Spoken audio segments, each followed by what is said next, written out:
রাজশাহীর সবচেয়ে সুন্দর সিটি আছে, বিপিএল এর বেস্ট টিম আছে।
এটা আমাদের রাজশাহী বিশ্ববিদ্যালয়ের শিক্ষার্থীদের জন্য আসলে একটা আনন্দঘন মুহূর্ত, যে আমরা আসলে চ্যাম্পিয়ন দলের সাথে কিছু আবেগঘন মুহূর্ত কাটাতে পারলাম।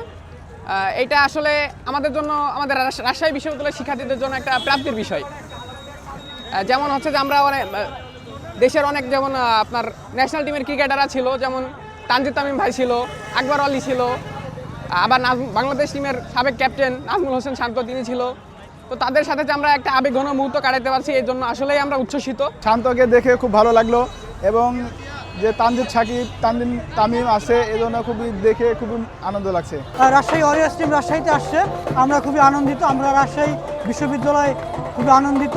রাজশাহীর একটা ঐতিহ্যবাহী বিশ্ববিদ্যালয়ের রাজশাহী টিম আসছে, আমরা খুবই আনন্দিত এবং আমরা খুবই এনজয় করছি।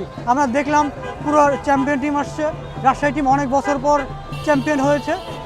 দলটা খুবই ব্যালেন্স ছিল, খুবই এফিশিয়েন্ট ছিল এবং আমরা খুবই আনন্দিত। চ্যাম্পিয়ন হয়ে আমরা খুব আনন্দিত। আমরা চাচ্ছি সামনে বিপিএলগুলো যতগুলো আসর হবে সবগুলোর মধ্যে যেন রাজশাহীতে ভেন্যু থাকে, আমরা এটা চাই। আর নিয়মিতভাবে রাজশাহীতে যেন ম্যাচ পাই। আর সত্যি নাবির গ্রুপের যে একটা খুব ভালো লেগেছে আমাদের কাছে। রাজশাহী 2019 সালে লাস্ট কাপ পাইছিল, আবার রাজশাহী রয়্যালসের হয়ে এবার হয়েছে। আশা করি এই দলটাই আবার, এই টিমটা, এই ম্যানেজমেন্টটা নিয়েই যাতে আবার সামনে করে। তো আমি খুবই খুশি।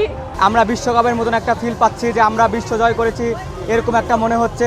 আমরা রাজশাহীবাসী অত্যন্ত গভীরভাবে খুশি প্রকাশ করছি। আমরা নিজেকে অনেক ধন্য মনে করছি যে সারা বাংলাদেশের মধ্যে আমরা চ্যাম্পিয়ন হতে পেরেছি বিপিএলে।